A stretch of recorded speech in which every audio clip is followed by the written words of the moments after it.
Welcome back, everybody. Welcome back to the Hunt Experience Podcast. Yes, this is number 29. 29. Boom. Yeah, I actually mislabeled one. Really? Yeah, so that's bad on me. I said 27 twice. Time to get a new editor. I'm telling you, this guy's going to have to quit. Can't believe it. Yeah, so, dude, bunch of stuff been going on. Yeah. Lots of stuff. Took a little break. We couldn't get our schedules to match up here, but not quite. We're back now. Hunting season's rough when you have got to be in the tree by 4 and it's 3:18. Like, I don't think we can do it. Can we squeeze one in? Yeah. So, but hey, it wasn't too bad. We got right back on it. So now here we are. I was going to text you right before you texted me today because I was like, tomorrow I'll be done early. And today I was kind of waiting on the father-in-law. I had to go pick him up out of his hospitalization spell there. So I was like waiting on that call to go get him. To go get that. So, yeah. So he's back home doing better? Yep. Delivered him just about an hour ago, hour and a half ago. Yeah. Good news. Mm-hmm. That's good. Yep. He's up walking around doing his thing after. He went through a bunch, didn't he? Yeah. He's been in there a minute, huh? Been there a while. Mm-hmm. Yeah. Mm-hmm. So answered prayers. He's home, healthy-ish. Right. Healthy enough to be home anyway. So, yeah. Good. That's good news, man. We're to get some normalcy back in our lives. We've been, kind of doing all we could do, run here, run there, picked up here. And, the wife's been doing the same thing after she gets off and get home late. And so, yeah. She's probably relieved. Everybody's kind of settled into their, normal routine again. Now would be nice. Yeah, right. For sure. Well, a whole lot's going on, man. Yeah. Where do you want to start? Well, let's start with Missouri? No, I tell you what, let's start with. This is really cool. Is my brother's daughter got her first deer. Yeah. I actually saw that on Facebook. Out of the stand build. Yeah. Nice. And so I don't want to mess up his story, but he told me the story about it, and he called and told me, and he was all pumped. Yeah. And so she probably knocked out one of them big names. We were watching that. Yeah. So a doe comes out there, and he says, "Hey, do you want to, you want to take a doe?" And she's like, "Yeah, Dad, I'll take it." And so he gets her all set up. In that new stand, I built a really big shooting bench. Mm-hmm. Yeah, I saw that. Well, she's right in between standing and sitting. Yeah, I remember those years. He had to kind of like get her positioned. Yeah. And he said he got everything set up and got her positioned, and the deer stopped, and all right, are you on it? Yeah, I'm on it. And it was click. So I can't remember if he said he didn't have a shell in or if he had the safety on. One of the two. Yeah. And so he had to, he said he had to reset everything. And so he got it fixed and got her back on the setup. The deer had moved and was moving a little bit, Yeah. And are you on it? Are you on it? Yeah. And finally take the shot. Boom. Well, the deer drops. Yeah. She dropped it. Well, a good old scope, forehead. Ooh. Hardcore. Like big time. What was she shooting? 243. Okay. So no major, but he told me he just didn't catch it because of the chaos of the moment. Yeah. But she had scooted her eye almost pretty much touching her. Yeah. Let me get up in here. Yeah. So I don't know if you've seen in the picture, but she's got a pretty good knot above the eye there. No, I didn't catch that actually. But yeah, so really cool. I mean, would love to have filmed that and been a part of that. It just, it didn't work out. And I would have been running all over. It's always chaos. It's kind of like Luke's first deer, his with the crossbow. And it was like, we had to change chairs. He had to get on my side and I had to get on his side. We had to change chairs. He was shooting off a tripod, but I got to move the tripod over, move my tripod over with the camera on it because I videoed it all, His was a doe he'd missed 19 deer, but it was like mass chaos inside of a pop-up blind. Like, I can't believe you did that. Amazing. Yeah. So now it's really cool. Because she was all about it. Yeah, she's pumped, dude. Yeah. She's pumped. So got a little bit of, scope knock in there. And, that may have slowed her a little bit because I'm sure that hurt pretty good. The way Clint said, she was a little concerned about it when it happened. That big, I think my first real deer, that big 9, I was shooting, whatever, some kind of Tasco or, I really. Just a scope. That. And it cut me. Really? Yeah. Yeah. I mean, I was 30 something and I still scoped myself, but you had to get up on that thing. And then from then on, I was like, getting a good scope. I got to get a scope on this. It was a 270, little 270 package I bought from Walmart for $289. I'm like, good enough. But in the, sighting them was no problem. In the heat of the moment, it cut me pretty good. Well, I asked Clint about that. I said, well, lucky she didn't get cut. He said, if she hadn't had her eye on it, she probably would have got cut. Yeah. So. But anyway, congratulations to her. That's cool. Yeah, no, that's really awesome. Yeah, I was glad to see that come across. Yeah, and so he's actually got to get in the stand a few times. He went last couple of days, and he had some small bucks, nothing really big yet. So, yeah. So I like to see it work. You know. Oh yeah. Well, I mean, we knew what kind of setup was. Yeah. You know how that spot's gonna. Yeah, it's gonna produce. There's some pressure in there now. I know for sure. Yeah. Yeah, that affects it. Yeah. That definitely affects that spot. But anyway, super cool. So yeah. How did the plot after that rain come back on? Oh gosh, yes, dude. Booming. Oh my gosh. And you sent me pictures of yours. And yeah. No, mine's fire. Yes. Now, it's like insane. Because I've been gone for a week, and I was like, first thing we got home late, but that next morning, like, as soon as these does get off camera, like, I got to go out there and check it out. And it's like all my bare spots are gone. The little kill plots are blowing up. Like, okay. Well, I went in. I got a chance for December at least. You completely re-drilled. Yeah, I did. And then I went in and broadcast in the front one here. Yeah. Dude, it's rocking coming up. You know, all that winter wheat just on top of the ground. Oh, yeah. It's funny because I'm on a slant out there, you know, a little bit. And so we had 11 inches of rain. So it had washed some of that seed. Yeah. And dude, it is like just a carpet of green. Yeah. All along the edge. Oh, I was going to send you a picture last night. Remember when we were unloading the first time we seeded? Yeah. And I was grabbing your seed, and I was like, when we got there, I was leaking winter wheat, I believe is what it was. Yeah. Coming out of my big little barn there. Oh, yeah, yeah. There's a green line that's like 5 inches wide that leads all the way to where the trailer was at. I'm like, oh, check it out. Well, here, matter of fact, yesterday, me and Dad, picked Dad up, or he dropped me off or something, and look over there, and where we loaded your hopper out here, there's a green pile. Oh, really? It's just green as it can be. Oh, so, I think did we leave that open for a second? Something happened right there, I think. Yeah. It was like we were filling your hopper, your spreader. I don't remember what we was doing. But anyway, we spilled a bunch of seed. Yeah. And so, well, I did that. I shot a little short when I hooked up the drill, and I was like, hey, I'm going to drill. We talked about, find a spot. So I'm going to drill this high line wire. Never been fertilized. Yeah. Never been tilled, never been nothing. Right. I'm going to drill this hole. I had some in the, some seed in the drill.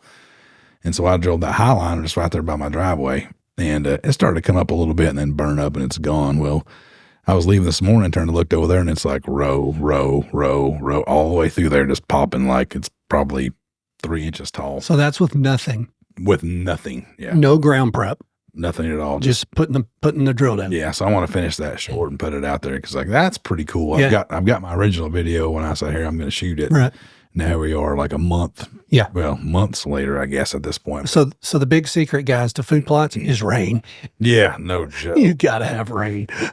Well, I'll tell you though, like you saw the pictures, like, I guess yours is probably fine too. Where the crimping is heavy, it survived it. Like mine still looks pretty decent. Oh, okay. So that's what I've noticed. Like here, I went back here the other day, and it's insane, with growth. Yeah. But it's like that dark green, or the what do you call it? The thatch. Yeah. Where the thatch layer is. Yeah.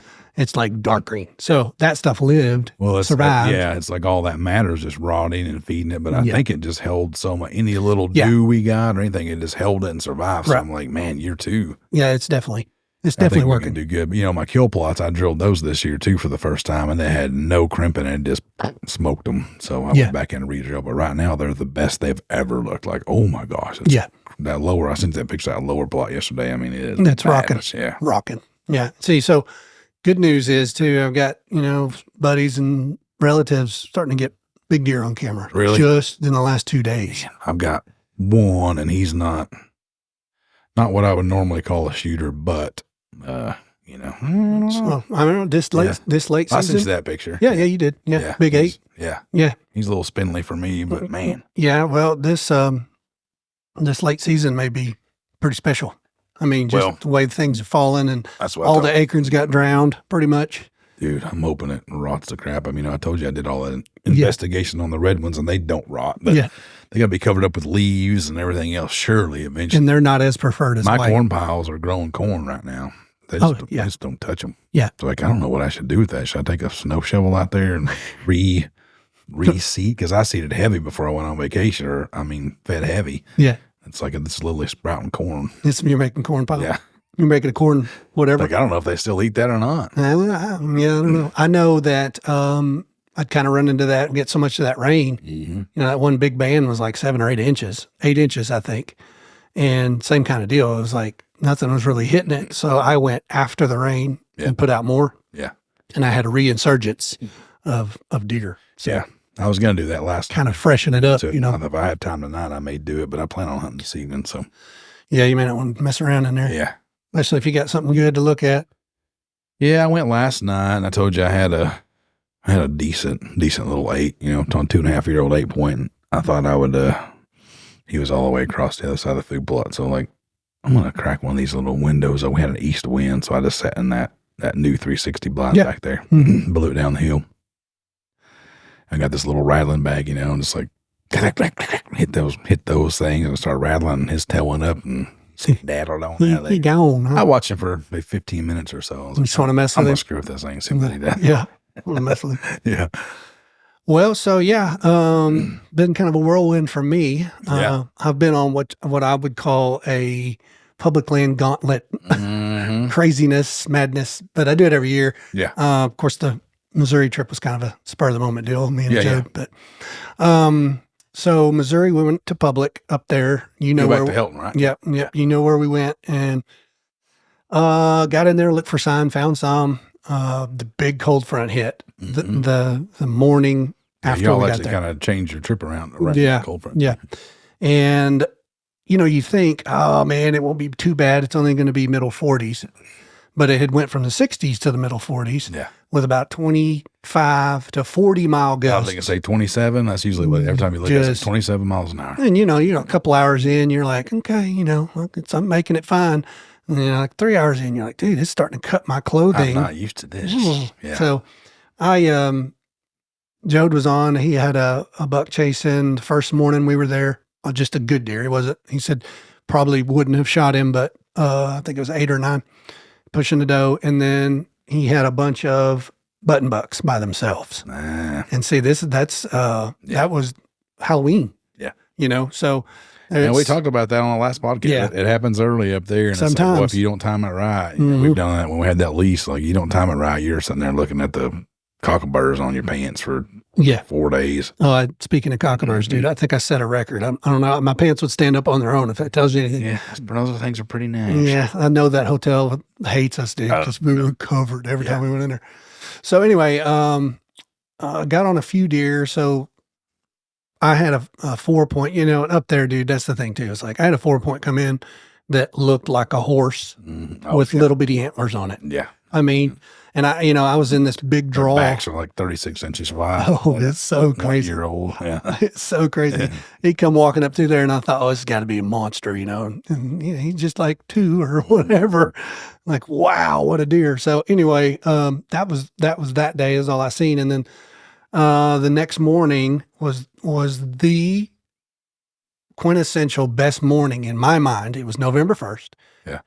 32, 33 degrees, bluebird skies, every high pressure, super cold front for them. I mean, even they'd had warm weather just like us. And, you know, it was like 20-something degree drop from the days prior. Matter of fact, 2 days prior, it was 60 for the low. Yeah, so almost 30-degree drop. Yeah. And I was just like, get in the woods, it doesn't matter where. Yeah, here we go. And I got zeroed.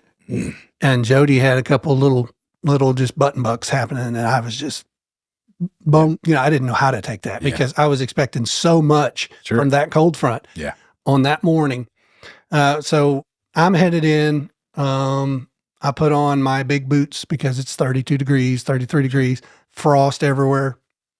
I get down to where Luke's tree is. I'm probably a couple 100 yards from it. Get hit with the old light. And I was like, oh no.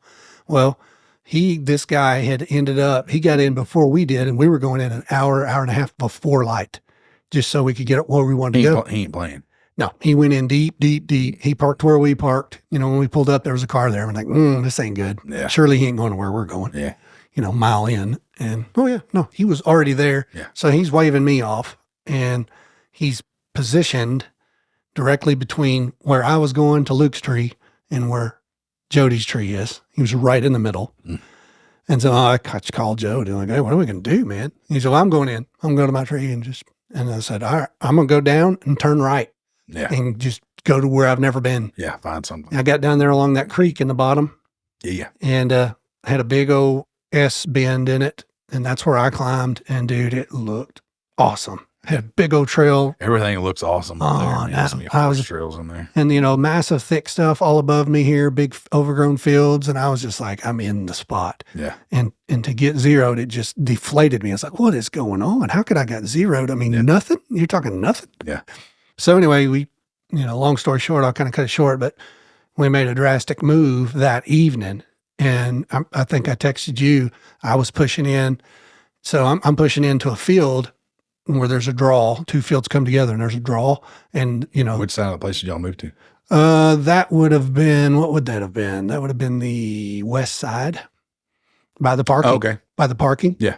Okay. So we went in the normal trail up to the top. Yeah. And then we cut to the right.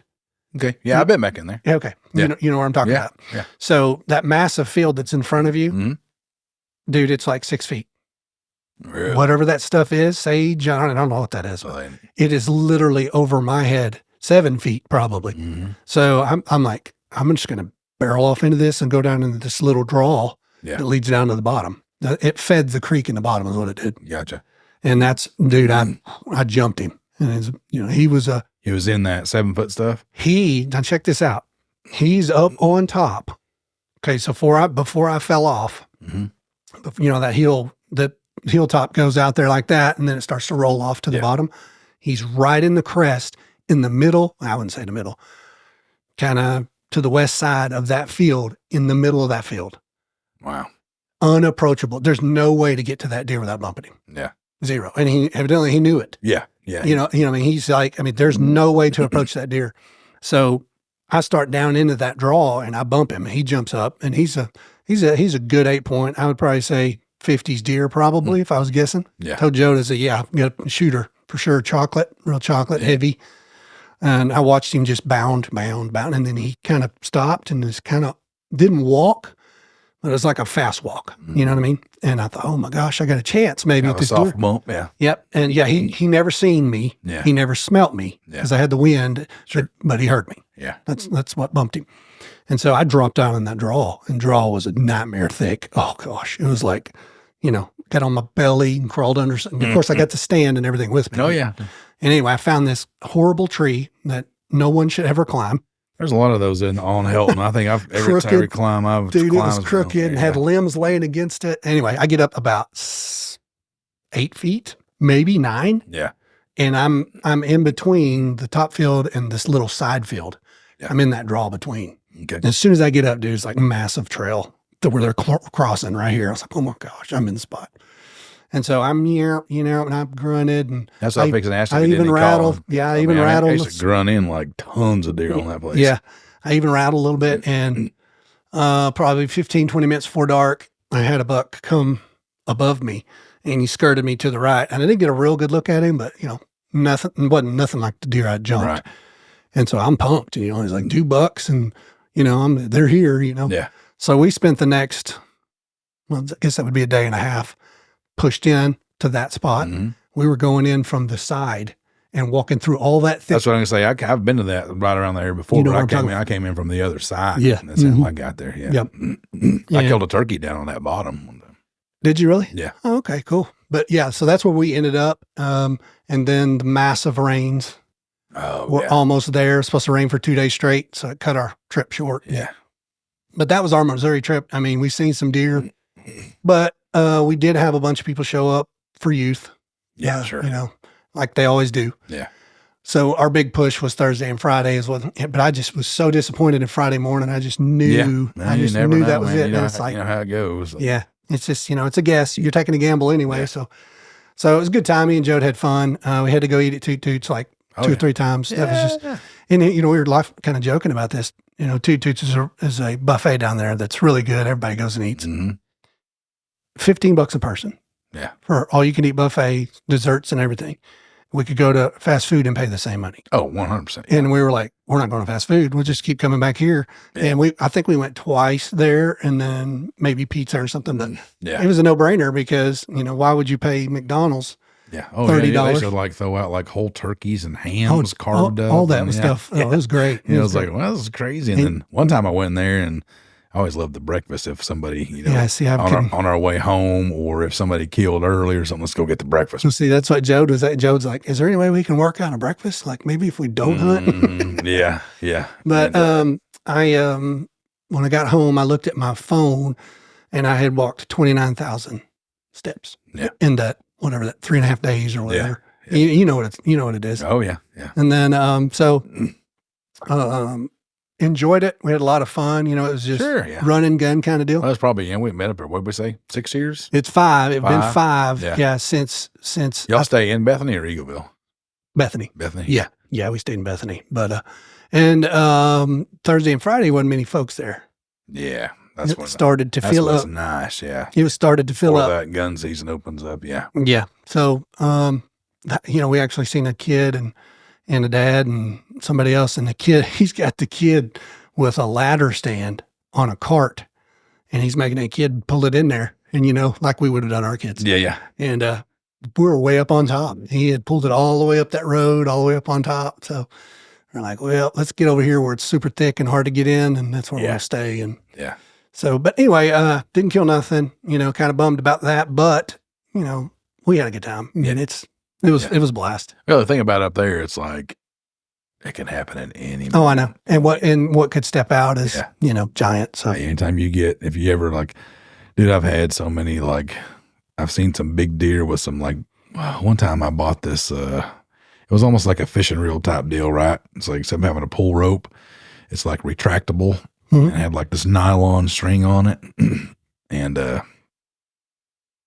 I was walking into, an unknown spot. I think we were actually hunting bonanza that year. But anyway, I had it hooked on my side. Well, it had basically unraveled all like 50 feet of it, you know what I mean, out behind me or whatever. I'm looking back, like, I'm getting rid of this thing, I'm going to wind it up, and I just climbed with my bow. Yeah.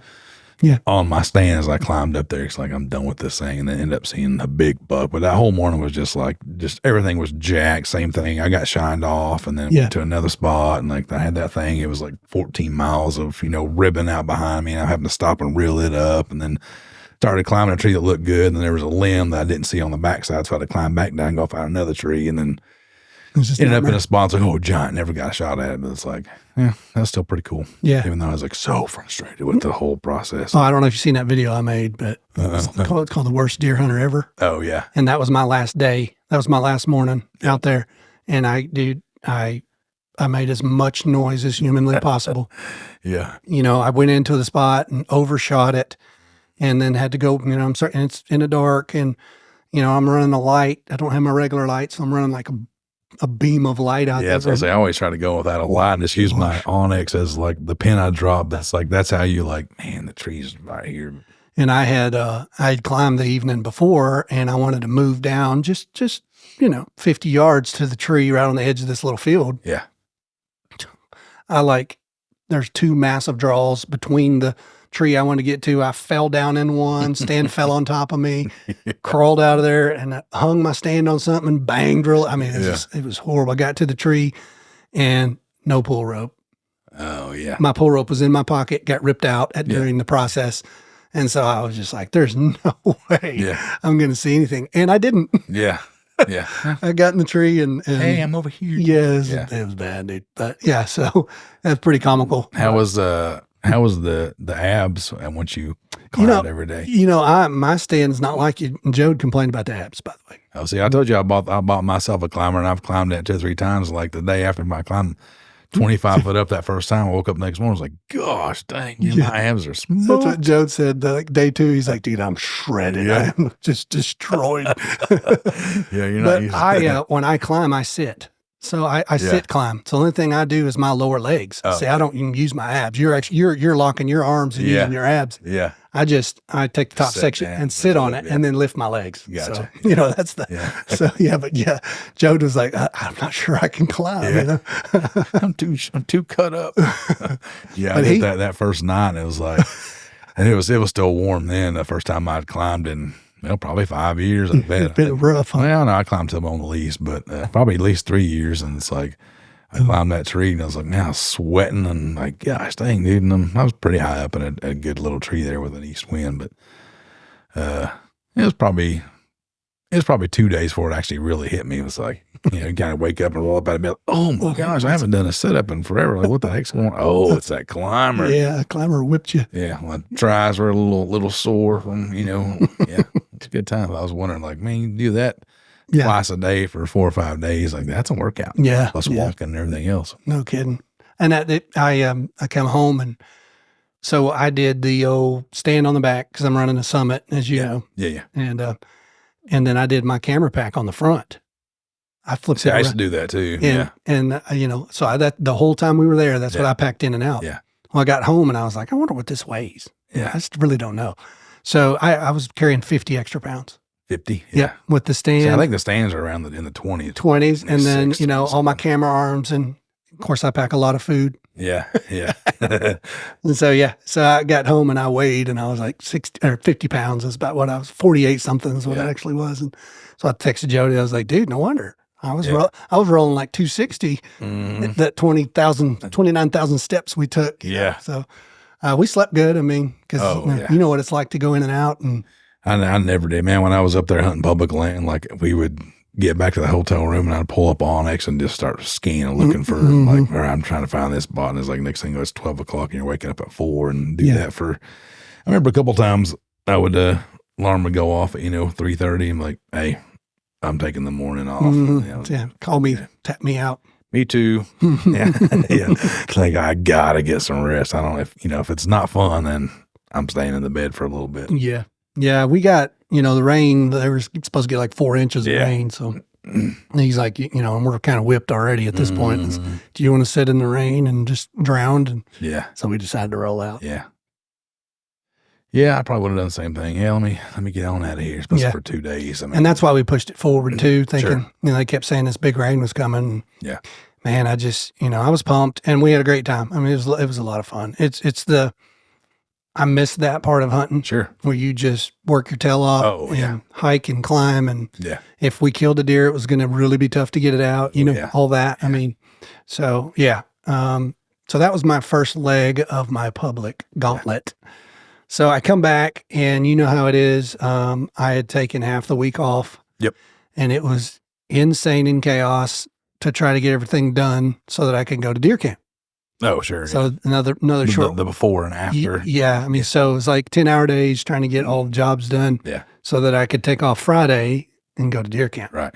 So in 4 days, I did like 2 weeks worth of work. Yeah. Just so we can do that. And so then we head to deer camp like we always do. And you weren't in town. Yeah, I was riding a boat through a hurricane. I'll tell you that story in a minute. That's no. Awesome. Yeah. That sounds like exciting. So the family deer camp that we've been doing, we figured it up 42 years. Nice. Our 42nd year down there. That's awesome. Same area we've always been, Yeah. And did you ever go up and like weed eat or brush hog or something? No, the boy did. Oh, nice. Yeah, the boy did. Oh, good. Yeah, he went down and took care of it for us. So. Sweet. But yeah, so we got all set up, brother, dad, his buddy, their kids. Mm-hmm. And, so, I'll just kind of go into that hunt. Same kind of deal up there. You've hunted, you know what it's like. Yeah. You get to hike in, you get to carry stands, but down there's a lot of pines. So there's plenty to climb. You got plenty of trees to climb in that scenario. It's all, timber managed. Yeah. Oh, yeah. So there's always a tree to climb. It's not like up north where everything's crooked and small. Oh, yeah. Slick bark and all that stuff. Yeah. So I go in opening morning of the gun season in Arkansas. Yeah. And hike into a spot where I killed, no, not this deer, but the other one we had in here, the big one I killed. I hiked into that spot 2 or 3 years ago whenever I killed it. And got up, and it was raining. It had been raining all the night. Yeah. It was raining when I got there. Most of the guys didn't go out until later, until the rain started. But I stopped. Yeah, sissy laws. Anyway, Dad went and got completely soaked because he did not have rain gear. Yeah. So anyway, I had some success that morning. Yeah. And I hadn't, since the big buck, taken a deer down there. So it'd been 3 or 4 years. And so here's the story on that. Not a deer I would typically shoot. Right. But the scenario played in my mind so loud. Right. So in a nutshell, you know what we go through down there. We hunt where we've always hunted. Well, we're about the only people that climb trees. Everybody down there run dogs. Yeah. I was fixing to ask you that. Chase dogs. Down there. Yeah, it's a big camps with dogs, and they do their thing, and it is what it is. And we've had lots of run-ins in the past. And honestly, this year we didn't. We did. Nice. They were all around us, but they were more respectful than they've ever been. I know Clint and his spot, was on a run that they wanted to come down, and they didn't. They backed out and left. And really? Yeah. So I was like, okay, So anyway, the morning had rocked on, the rain had slowed off, and it was just starting to get beautiful. It's like, just feels good to be down here. Yeah. All the memories from 40 years go through your mind. You know how it is. Yeah. And so little nostalgia. Yeah, for sure. Got some fog from the rain, and I love that. sun's trying to push through, all the stuff you love about hunting. Yeah. And dude, it was like, I took a look to my right, and this buck comes down the hill, and, I immediately grabbed the gun and pull up, hunting 270.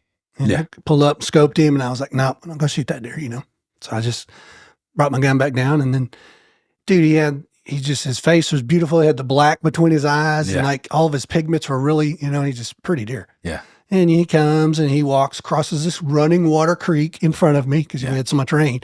Something you see in a magazine. Oh, yeah. Here he just comes across, and I pick up the gun again, and I scope him. Reevaluate the situation. And I said, no, I'm not going to do it. Yeah. And he crosses the creek in front of me, and he kind of looking around, something may have bumped him. He was a little concerned, but he wasn't fronting or nothing like that.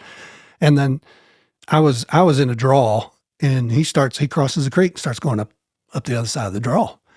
And I just got flooded with, first thought in my mind was, the guys in camp are going to kill me if I let this deer go. Yeah. That's the first thing that popped in my head, because they'd all been mad at me if I'd have just let a nice buck go in deer camp. Yeah.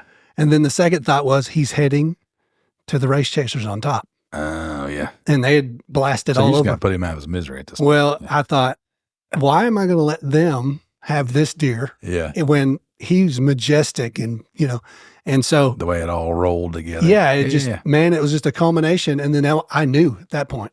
And by this time, he's headed up away from me. Yeah. And so dropped him. Yeah. Just dropped him, And I thought, man, how cool was that? And again, dude, I don't think I've killed a deer that small. And he's not small, don't get me wrong. Good deer. Yeah. But I haven't killed a deer that size since I was a kid, And at first I was like, am I going to be bummed? And I just stayed in the tree. Yeah. And everybody's like, you need help? You need help? Nah, I got it, Yeah. And I got over to the deer, and I was just, first thing I did, dude, I was like, thank you, Lord. Yeah, exactly. Because I got the meaning of it. You know what I mean? It wasn't, I'm a big buck guy, and I have been for a lot of years, but I got some enjoyment out of the situation. Yeah. Out of deer camp, out of making sure the guys on top didn't shoot it. Yeah. You know what I mean?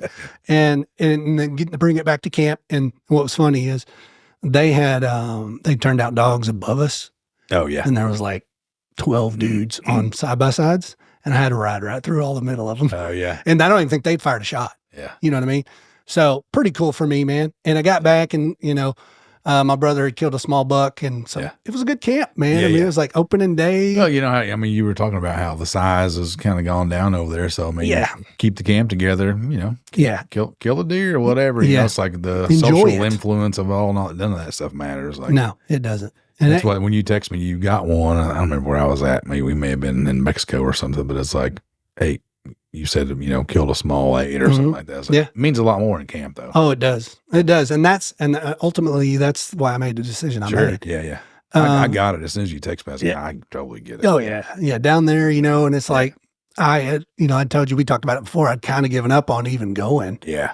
Because of the pressure and a lot of the dudes were just. Yeah, you were just going to put on the muzzle loader and call the gun off. Yeah. And muzzle loader was too hot. Yeah. And it's important to me to get the family there. You know what I mean? Yeah. It's like, get dad there. Get it, yeah. So that day was also Dad's birthday. And so he turned. Oh, wow. In the woods, 71, and you missed it because I got him a, what do they call those things that looks like a big beret that you put on your head. Anyways, yeah, it said little tiara. tiara, and it said "Happy Birthday" on it, and I made him wear it and took his picture. And anyway, so yeah, it was a good time with the family, and we really enjoyed that. And so that's kind of what I've had, man. I mean, it's been a whirlwind of just a lot of walking and trekking and memories, and yeah, that's really cool that went down over there. Yeah, Anybody else anything? Like I said, my brother shot a small buck, and then a few other deer was seen. So the last day, I guess the last evening, I decided to make a move, and I pushed into a thick spot, just thick, and had 2 bucks before dark. Okay. And, so I'll tell you a little bit about the second one. So the first one, I am just getting in the tree, putting my arm on, and here he comes. And he's at 8 point. This is evening hunt? Evening. Yeah. So it was like 3 o'clock. Yeah. And something, 2:30. Oh, wow. Yeah. Okay. And I just look up, and he crosses like 50 yards, and just really cool. And I wasn't even ready. Yeah. And so I was like, well, that's cool. Cause we kind of went through, since the opening morning, we kind of went through a dry spell of seeing deer, Right. And that's normal down there once they turn the dogs out, and everything's kind of flushed out of the area. So I decided to go in a thick spot, and sure enough, that's where they were. Yeah. And so, dude, it's getting late, and I didn't have my grunt tube. All I had was my can. And I thought, I'm just going to do some canning. And so it's getting dark, or it's not getting dark, but it's getting late, and I can hear, like something's trying to be quiet. That's the best sound in the woods. But the thing is, it's so thick where I'm at, and I'm way up in a tree. Yeah. So I start scanning. I was like, this dude's right here. I know he's right here, Don't you hate that? Yeah, it was bad. And you know how they blend. Yeah. If you don't catch them moving, they're blending. And there was in this draw I was in this thicket, it's, sage colored grass. So it's like even harder. Yeah. And so I'm looking, and I turn to my left, and I kind of lean out around the tree because I can't tell if it's behind me and then when I turned back around, we seen each other at the same time, and he was like 25 yards looking up at me. Yeah, how are you doing up there? Yeah, and he was a bigger deer than the one I killed. Really? Yeah.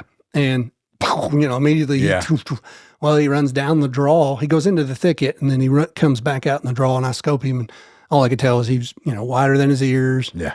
Probably an 8, if I was guessing. 130-inch deer, probably. Yeah, maybe. 20s, if I was guessing, probably something like that. But anyway, so he clears out of there, and then I get down, and I said, I'm going back there in the morning, guys. It's really cool. Yeah. 2 bucks this time, 3 days into gun season. So I went back the next morning, and I was just fixing to get down. I thought I was going to get zeroed. Yeah. And I look way down in the draw, like 100 yards. Oh, by the way, I climbed as high as I've climbed since I was young. Yeah. I was probably 35 feet, bro. Yeah. Yeah. I was way up there. But in that thicket scenario, the higher you go, the more you can see. Yeah. See down in it. Yeah. Well, I got a spot over on the lease that's kind of that way. You got to get up there. Yeah. I was way up there. And in this particular draw, it's, there's only a few mature pines. Yeah. And then it's the cutover. It's all the 10-foot pine tree. Yeah. Growth. Yeah. Yeah. And so I was way up, and I seen a small buck come across the draw just really quick. And then the next thing I know, going the opposite way is a doe. And then I was like, what the heck's going on here? And then the doe like jumps up there and stops, and then like whirls around and then goes back the way he went. And so there's a little buck pushing a doe in there. Yeah. And then I could see through the thicket there, I could see a pinch and then a little bit. And, oh yeah. And so that was the last morning. And so, kind of cool just to see a little bit of rut activity. That's the only rut activity that I've seen. Yeah. Is there. I mean, that's, again, it's, there's a lot of nostalgia for me in that. Yeah. Just because of all of the super cool. And have something going on that. Yeah. One. Yeah. That's awesome. Yeah. And so, I mean, granted, it's not a deer I would mount, or I would never shoot here. He'd get past 13 times here. Yeah. But in that scenario, I was happy. Yeah, no, it's cool because you got something everybody kind of gathers around. Yeah, we got, I totally get it. Yeah, you bring something back to camp. I did that up on the lease one time, and I'd gotten, I switched broadheads, and I've got that Garmin side on my bow, and I grunted in a 3.5-year-old, just, probably 120-inch deer. Yeah. Nah, I'm not going to shoot that thing. Wait about an hour, grunt, he comes back again. It's a cool deer, man. His horns are really dark. He's got a big white patch. You know, it's bright white and got a little double patch. Like that's a pretty cool buck. Wait about another hour. It's probably 11 o'clock grunt. He shows up again. It's like, all right, you're getting an arrow, bud. And it's time. Got him. And I did a little Euro mount on him. I'm kind of big on doing, save the horns, do something. So, yes, that's what I'm doing too. I did a little Euro mount on him. Well, have you seen those? There's a company, I can't think of the name of it, where you buy the little stands and it's actually like you put a Euro on it and you can move it and twist it around and stuff.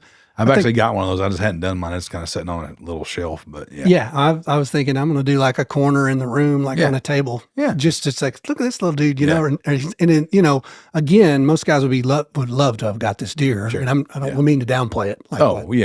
You know, we chase big bucks but 3.5-year-old's probably what he was. Yeah. But just, dude, the pigmentation on him was black and just, you know, he's real pretty. Yeah. And he put on a show, is what I like to call it. Yeah. Real uniform. He had the burrs all at the bottom. Yeah. Kind of dark, you know. Yeah. So anyway, it was cool. It was a special deal. Well, so it's not like you're hunting your own personal farm. Well, it's like there's no management down there. Yeah, I'm saying that deer's he's gonna run up the hill and get shot by, you know, somebody with, you know, a whole bunch of 22s or something. Yeah, from a road. Yeah, you know, exactly. I mean that's just the way it is. Yeah. But, so yeah, great trip. Got to spend, you know, a lot of time with the kids and dad and brother. And so, that's always nice. Yeah. We look forward to it. So,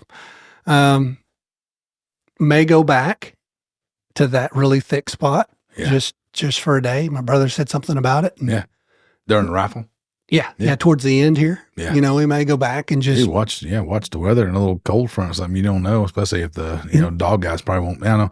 All those guys put on like one of my body shop foreman's, and so he's up there running dogs right now. Sure. He took a week of vacation to do that. So, well, everybody told me they're struggling right now. So I don't know. He said he was. Yeah. There's not a whole lot going on. There's just not much happening. It's weird. Well, because you think with dogs, that takes all that out of the equation, right? Like, well, see, it was weird, dude, because now it rained a bunch. Keep that in mind, but it was like the dogs couldn't stay on. Washington sent away. They couldn't stay on it. Yeah. You know, they'd get hot and they'd run for a little bit and then they'd lose it. Yeah. And then they'd pick it up again and then they'd lose it. And most of the races we heard was that way. So, I don't know anything about dog running, but, you know, I'm sure water has an effect on it. It would have to. You would think. I've heard both scenarios where it actually helps them if it's damp because the scent stays longer. And then I've heard of the opposite if it's too much. So I don't know. Yeah. Yeah. And of course, we had got another inch that night before opening day. So, I mean, it was wet. Yeah. Everything was pretty soft. And that was cool too, is like, you know, I went in there in the complete pitch dark and so dark you can't see. You know, so I took my cell phone and I wouldn't turn the light on. I'd just show my cell phone to the ground, you know. And the first thing, I get up in the tree and the first thing I hear is the creek running, which we never have, you know. And so, you know, the daylight comes and there's this like super clear creek in front of me. I was like, this is cool. Yeah. And then I'd hiked in there a long ways. It's just all the fun stuff that, you know. You've been doing that since you was a kid. Since I was a kid. Yeah. I mean, literally since I was a kid. Yeah. 5 when I started down there. So, yeah. So I went to the lower plot last night. You know how mine lays out. It's got that little draw comes through there. Mm-hmm. Running water. Huh? I was like, dang, we must have got a lot of rain while I was gone. Yes. It was flowing. Well, see, okay, so I'm not 100% sure, but with that inch we got on the opener of gun and then all the rain prior, I think in about 3 weeks' time we got 11 to 12 inches. Yeah.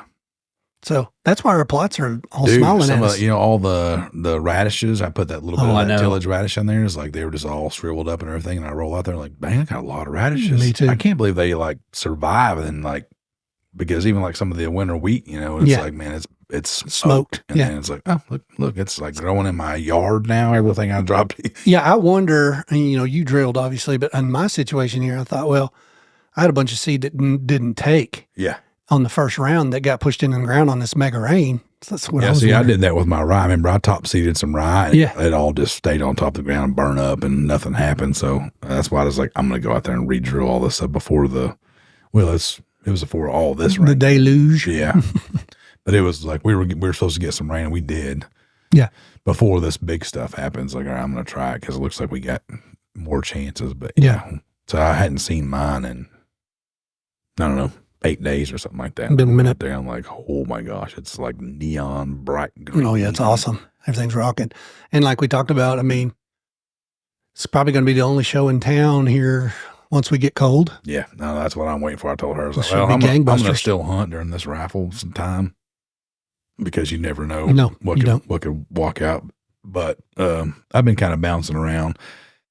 The east wind's a little tougher for me, but I've been taking that climber, just hunting little pockets on my, just safe spots on my place that I can't get busted out of. But just trying to do that until, but I'm hoping like, man, once all this rain comes, acorns rot, get buried, whatever happens, they go away, they get off of them.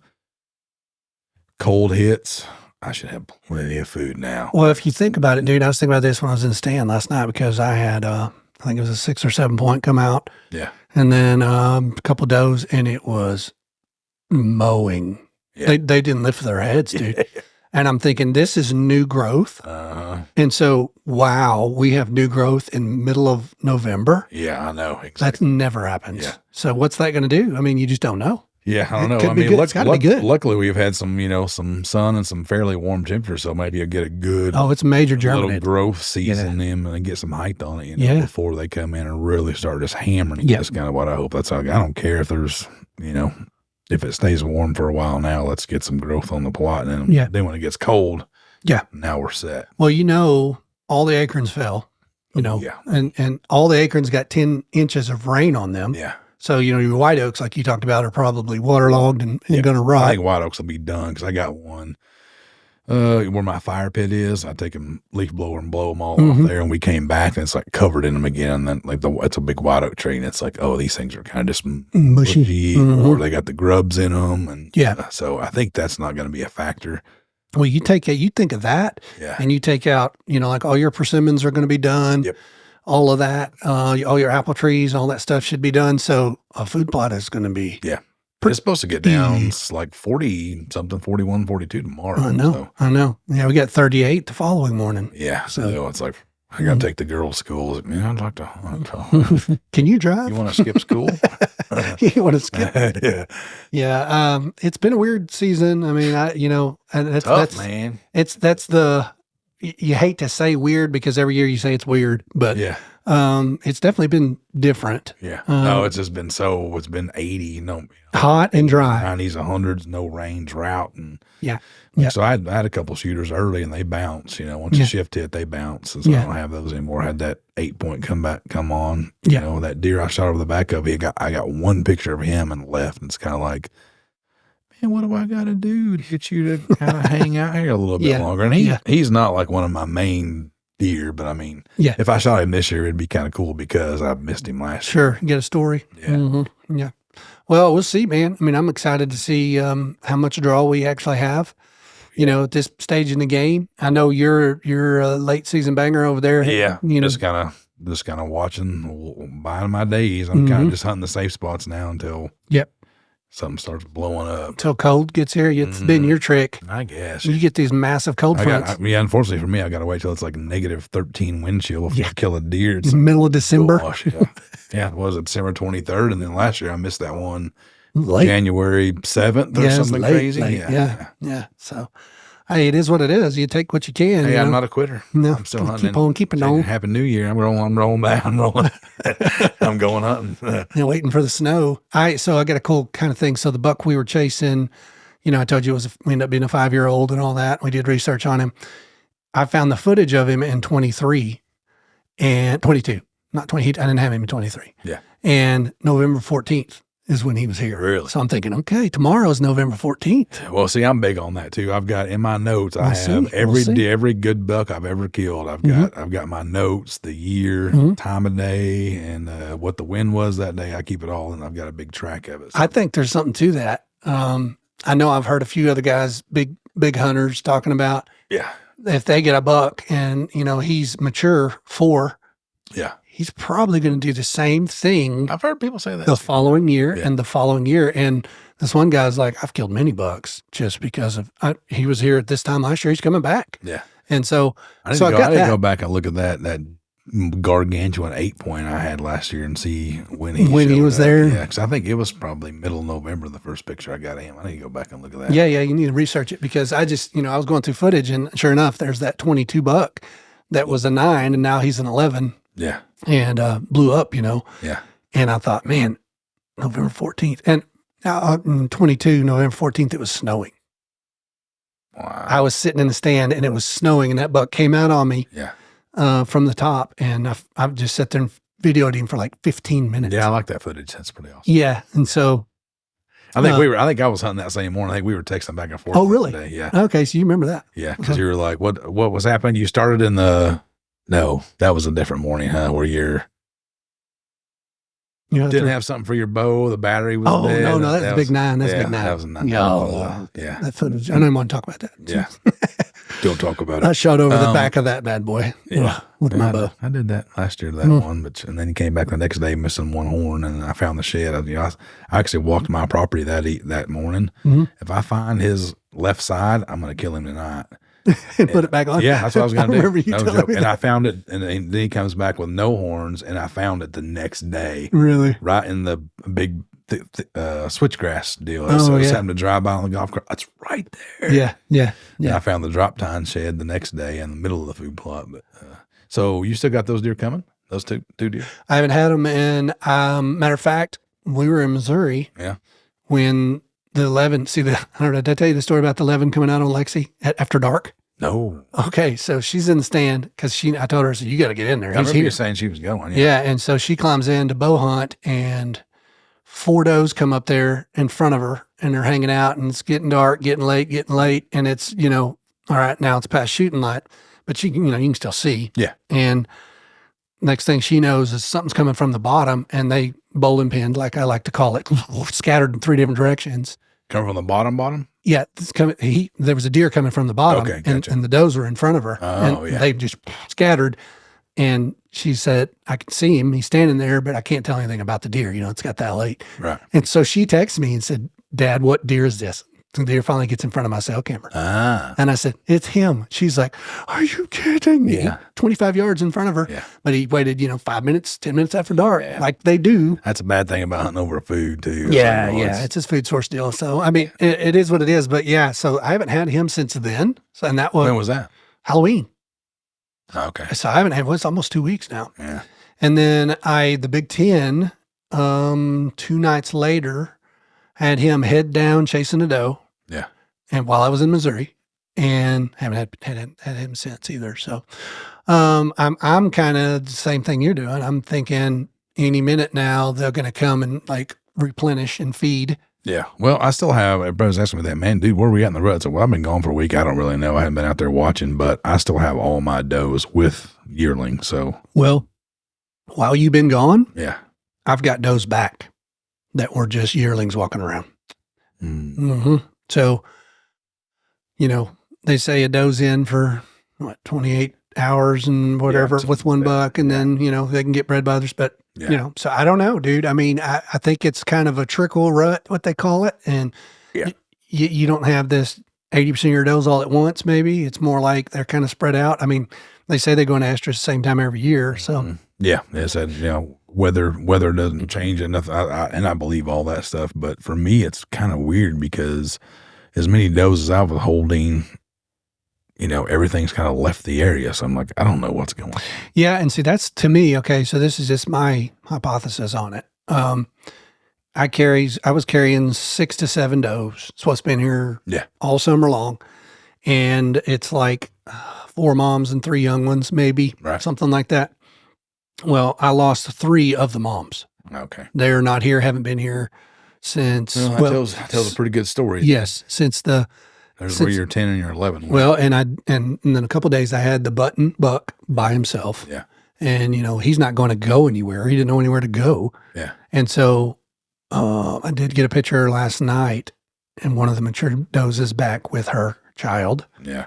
So I feel like she's already bred. Yeah. And I may be wrong. No, but I think that's probably right. Mm-hmm. Yeah. So I think, we're obviously in the middle of a rut right now, but I think we're also in a little bit of that rut, lockdown phase. And, they're just going to bounce from one to one. I got that HuntWise. I pay for that HuntWise deal on mine, on my phone. Yeah. And I think it's, it's fairly accurate. Yeah. You can look at the barometric pressure and all that stuff. Like, I don't mind it. I don't, hunt around it or anything. Sure. But I will look at the days that are green and then go back and check the weather and all that stuff. Right. And that's where it has us right now. It has us in the lockdown. Yeah. Yeah. Well, and I believe that. I believe that. I mean, Obviously, where you are in the country is going to vary that a little bit. Yeah. Like I said, I think the does come in the same time every year. Yep. I think that the pre-rut was, pretty much diminished due to the heat and the temperatures. Yeah. The activities at night. Yeah. And same thing with the rut at that point. And we went through this window here of really nothing on cameras at all. Mm-hmm. So that tells you that the bucks were completely off of feeding. Yeah, they're not hanging out on farms. They're just in the middle of the woods. Yeah, looking for those. It's a lot safer. Mm-hmm. And acorns every step you take. And, and I will say the last few sets we've had cruisers, but it's not big buck cruisers. It's small buck, and they're cruising. And then now the buck last night he fed for like 30 minutes, like he hadn't eaten in a while yet. Yeah, most of them have just bite, head on through, kind of deal. But so both of my big guys, well, 3 of my big guys, I should say. Yeah, they're missing right now, and I don't know that one of them hasn't. Lost their life. It's just the way it goes. Sure. But but I was talking to Jody about this. Several bucks, dude, here been in the November 20s. Yeah, when they come back to food. Yeah, and that's always kind of been our thing. So I'm, I tell you it all the time. This location is an early spot. And a late spot. Yeah. I'm not as good as a late spot as you are. I don't track as many as you do, but I do get the straggler bucks back. Sure. Yeah. Towards that end. Like I said, if you're the only grocery store open in town, you're going to have some action eventually. Yeah. Grocery store open, low pressure setup. Yeah. You know what I mean? Yeah. The way we have our setup with, entries and exits and all that stuff, it's like they just got to slip up and, they will eventually, or you just got to be there when they do. And I'll still morning hunt, obviously, because it's the rut. You don't ever know this time of year for sure, what could step out. And then I will start evening hunting also because I think back several years back, I killed an 11 that we had a real heavy one. Yeah. And he was gone for 3.5 weeks. Yeah. He left right there at like 20s October, and I killed him in, I think it was the 21st. Yeah. And he'd been gone the whole time, but I had him, and so evening hunt. Yeah. Yeah. He rolled out there. That's all I can do right now till the weekends. I can't help mornings, taking the girls to school, but I plan on going this evening. I saw a couple bucks last night, and that's the way I was too. They're moving around. Yeah. And that, been some late morning stuff. Joe's been seeing stuff on cams. I've been seeing stuff on cams. Yeah. And there's some few big bucks starting to get back in the pictures. Really? Yeah. They've all been missing for 2 weeks. I've got a dominant forked horn on my place, and I'm not joking. Still the same one? Yeah. Same one from the before? dude will even this morning, it's like 9:30. He's here. He's at this water hole, and most of my scrapes are covered there. Not really active right now, but he still goes. Check them. I got the ones I still have cameras running over. I hit this one. I got like 4 pictures of him this morning in 4 different spots. He's there. Yeah, he's just going to smile for every camera I got. Like, this dude will. I mean, the weird thing about it is he's probably 11 inches tall before he forks. Really? Yeah, he's big old tall sucker. Because every time you see a picture of him at night, you're like, "What is it?" Oh, that's him. That's that same guy. But it's like he knows where the cameras are because he'll hit every camera from 6 o'clock in the evening until 9 o'clock the next morning. He's went everywhere. He's checked it all out. Yeah. So I don't know. Yeah. Well, so this will be, what is today? The 13th. Yes. So this will come out the next Monday, which is going to be. Don't give me the line on that. Yeah, I don't know. I had to look them up. So at that point, I think the rut will be winding down. Yeah. There is a possibility of a pretty good heat up once lockdown is over. You get the bucks trying to find those last few does that could be in. I think so. And then so there is some hope there for sure. If you're a food source guy like I am, you still got a lot to hunt. To do, a lot of hunting. I'm banking on. Like I said, I'm just hunting really, really safe right now. I'm pushing into anything because I'm just waiting for all this to be over and let them get back on the food to bed deal. Hopefully they screw up. And that's unfortunately that's kind of where my season's at this year. I mean, it's just been. I had a couple deer early and they never daylighted, so it's like I'm not going to really push them too hard because I was hoping they. Yeah. First daylight picture I get over a water hole, like, all right, I'm going in. Yeah. Well, see, even for me, the the public land gauntlet was fun. I do it every year. Yeah. And I do it during the best time of the year to hunt on your own place. Yeah. But that's part of my heritage. Yeah. And then I got one more public coming up. I got the Chaffee hunt coming up. Yeah, I'll do that. That's not this weekend, but the next. Yeah. And then, that'll just be concentrating on my few places that I've got. And, like our new place hasn't produced anything yet. Really? We've had a bunch of deer and some bucks, but just nothing that we're interested in. Nothing you really pushing there for. So, yeah, I mean, even a new property doesn't have to produce. You know what I mean? It's just, it is what it is. And you would think, with the way that thing hadn't been hunted in no telling how long and thick as it is, like there's giants in here, but not always. Not always. Yeah. No, and we're nestled into the mountain there right next to it, and I think it'd just be for sure. And I was talking to the wife about that. We were leaving the X&A airport. It was probably 10:30, 11 o'clock at night. And you didn't tell me about the whole trip, by the way. Yeah. And there's a sign that says, it's the deer sign, right? I was like, what the heck? They got this all mowed out. Like, at the airport? Yeah, that's right. Right when you leave. I mean, I'm talking about like right when you pull out of the parking lot. You pay your money, you make us loop, and you come back out, and it's like there's a deer sign there. And no joke, about 5 yards past that sign is 2 big old does. So I start looking to my right. I'm looking back down in there. I'm looking, it's like it kind of drops off into a bottom. It's right next to all the airport stuff. I was like, I bet there's a freaking giant. Oh, sure. Down in there. Nobody can hunt. Yeah. And it's used to the airplane noise. He got all these does to himself. He's probably 190 inches. He's like, what are you talking about? I was like, I'm telling you, there's a giant deer there. Like, hey, turn around. You never quit, do you? Let me go in there. No, I'm not going to quit. I'm going to look it up on Onyx when I get home and check it out. So you went on a cruise. Tell me about it. Oh, it was fun, man. Yeah, I wasn't, it was one that was given to us by one of the vendors that we use. Mm-hmm. So, free trip, man. Free trip, so couldn't pass it up. And I didn't really have anything going on here, deer-wise anyway. So, but yeah, so we had the Hurricane Raphael, yeah. So instead of going, we left a little bit early, the boat did, because, of the hurricane. So instead of, sailing straight to Cozumel, we went east, went around it. So you had an extra day at sea? Not quite an extra day, but it was, a little bit of time, yeah, which, whatever. But I thought you were coming back a day earlier, too. The whole time? Really? Yeah. I didn't really know. This is one, I'm a big planner. I need to know. I plan all our vacations, get everything set up. This one, it was just like, I don't know. It's free. Like, tell me where to be. Yeah. They were sending me emails of what to do, so I didn't really take too much time investigating it. But I can't remember what night it was. Probably Thursday night. Yeah, Thursday night, I guess. Uh-huh. Dude, we and I thought it was hilarious. My wife, she wasn't caring about it too much. Oh, no. It felt like we were ramping that boat up. I mean, rough seas. Our drawers were flying open. The bathroom door was slinging open. Dude, I'd have puked. I would have puked. Well, yeah. So I get up and we have a balcony on ours. So I got to check out the seas out here. Well, the spray coming off, we're in the middle of the boat. The spray coming off the front of the boat as he's going through these waves, dang near drowned me. Oh my! So I had to pull the door back shut. I mean, wind was probably blowing 50 mile an hour, so we were on that eastern edge of that storm. Oh my gosh! But so the next day we didn't leave the room because she was in bad shape. Oh, dude, it was wavy that whole next day. They shut down the pool. You couldn't go up to a certain level. All this stuff. So couldn't go to Lido deck. Yeah.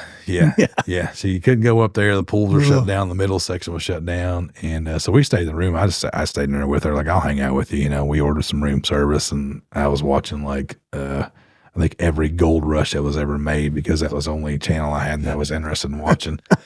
But it was good for her because, she's been through a lot with dad and all that stuff, been running. We've both been just running her like crazy. So it was a good break. Just laid around for an entire day, and but we made up for it. We went to Cozumel the next time, the next day, and we ate, I don't know, 7-8 meals a day. I was going to ask you how much you ate. Did you eat? A bunch. Oh, yeah. Well, that day we stayed a night in New Orleans and didn't eat that whole day until that night, so we were both starving. Then we get on the boat, and we started, you can't get into your room to a certain time, so we started just, how I am. I'm going to go look at every floor, every section, whatever I can look at. So we investigated all that, and it's like, all right, you can go to your rooms now. Of course, she's got to shower and do her hair and do all that stuff. And it's like, you ready to eat? I'm like, well, it's 3:00. We might as well just wait till, we have a dinner with the the distributors. Formal dining. Yeah, formal dining Sure. with the distributors at 6. I'm like, if we eat at 3, I'm not going to be hungry. So we had one meal that day, and then the day she was sick, we had no meals until like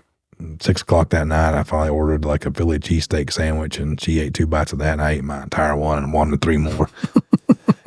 But yeah, then the next day after that, yeah, we definitely, they're open until like midnight over there. So let's go down and get some burger and some pizza and some ice cream. And we were sitting on the beach that day, and we went to a place called Paradise Beach in Cozumel. You just hop in a taxi and they run you down the road about 20 miles, and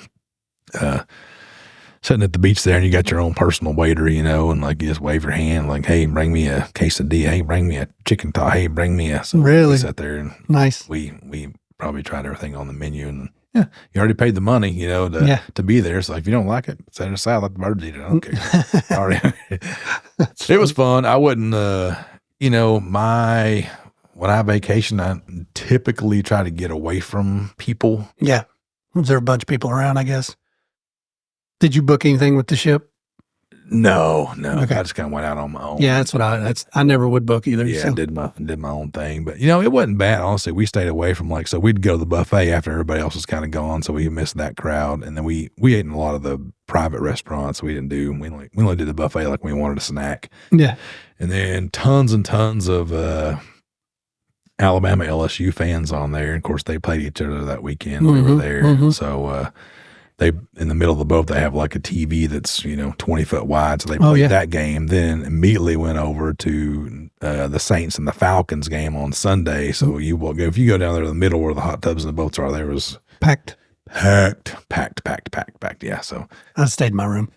Well, we had our own thing. We found this little like piano bar guy, and he was like he put on like a big comedian show is what he did. So about I think it didn't start till like 9. So we would go. They had like the what was the name of that show back in the Newlyweds? Remember that show back in the days, like a game show? Yeah, they kind of had that deal going on at one time. They had a comedian over, like a clean comedian over here at a certain time.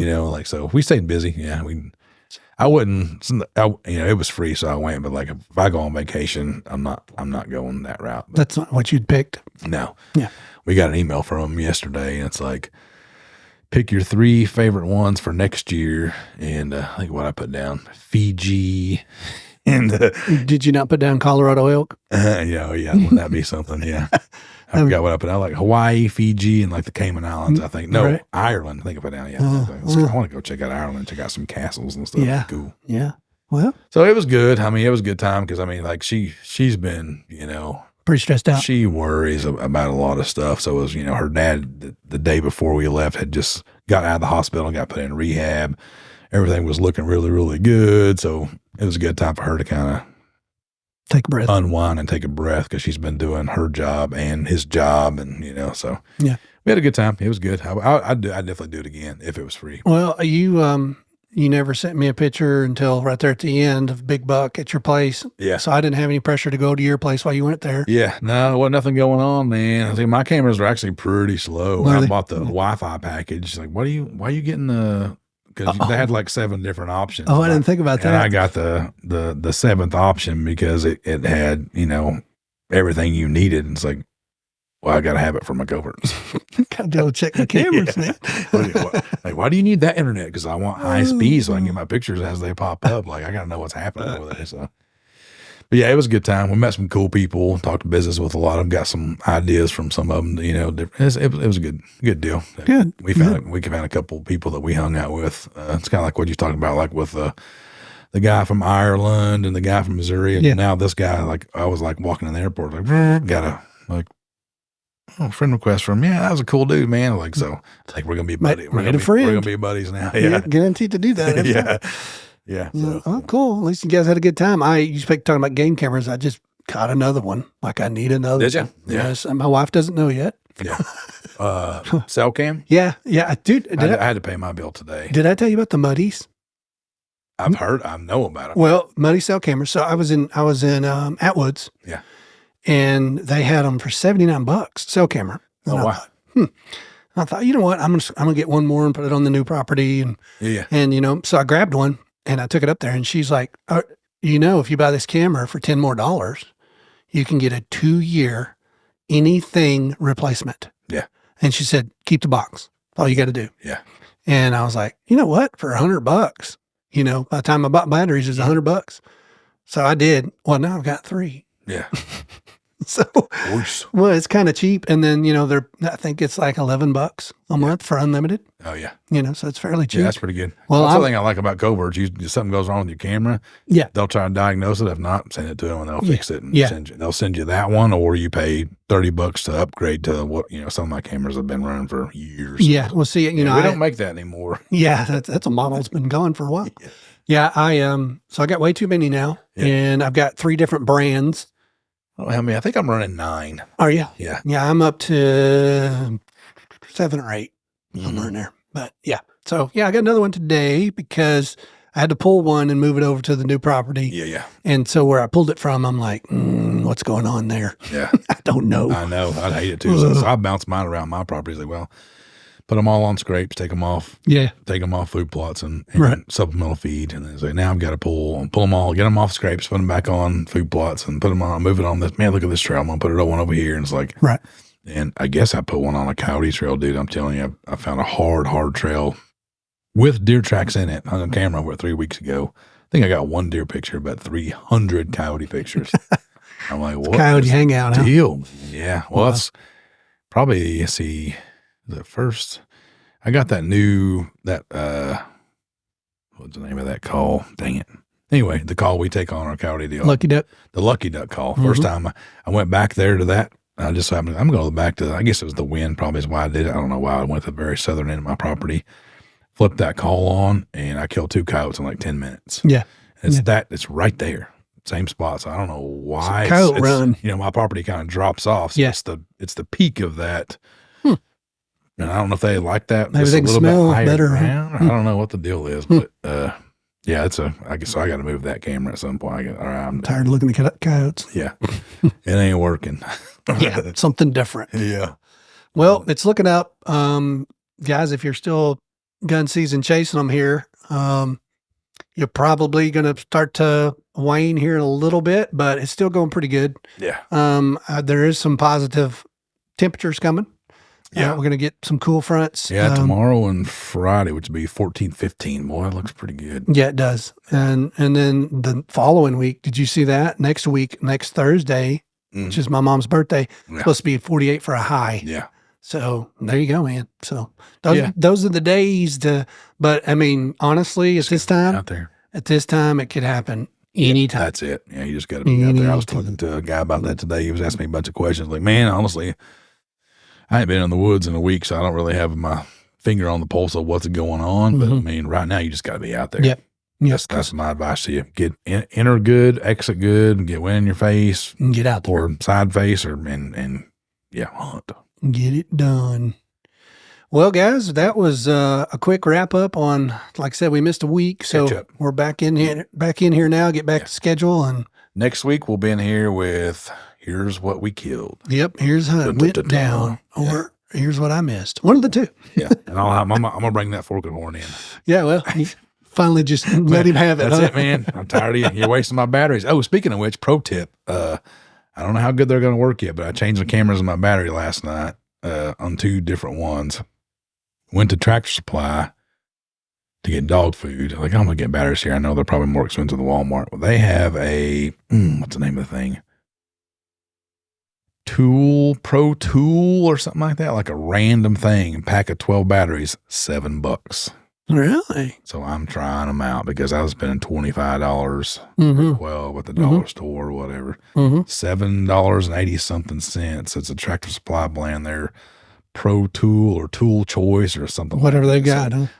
I've got in my notes when I put them in, I'm gonna see how many pictures they take and how long they last. Yeah. So and if it is 2/3, then it's still saving money. Yeah, save $20. Yeah, for sure. Well, real quick, been talking to Joe. Joe has converted over to big batteries.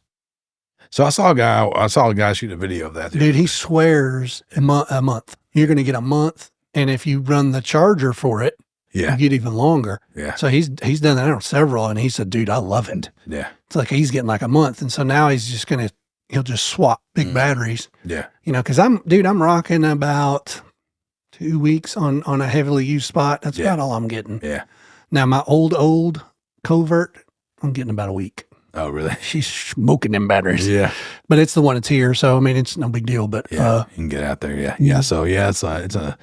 And here's the funny thing about it is like they have this square thing that kind of like is, has all these different batteries on it. It was like Duracell, Energizer, Duracell, and it pushed up against like some other stuff. And I was like, what is a silver battery? Is these more Energizers? I slid around. It's like, got the cheap batteries tucked back in there where you can't see them. Over there next to the beef jerky? Something like that. No, it was on the battery rack, but they had it pushed up against like, that netting we buy. It was like shoved against that so you couldn't even see them. So I had to slide the whole thing out to actually find the batteries. But so I'm going to give them a shot. I bought 24 of them for, $15 and some change. Yeah. So. Well, the lithiums, nobody can afford the lithiums. Gosh, I know. That's so crazy. I believe it or not, the what we call the fork stand right there where Spike died.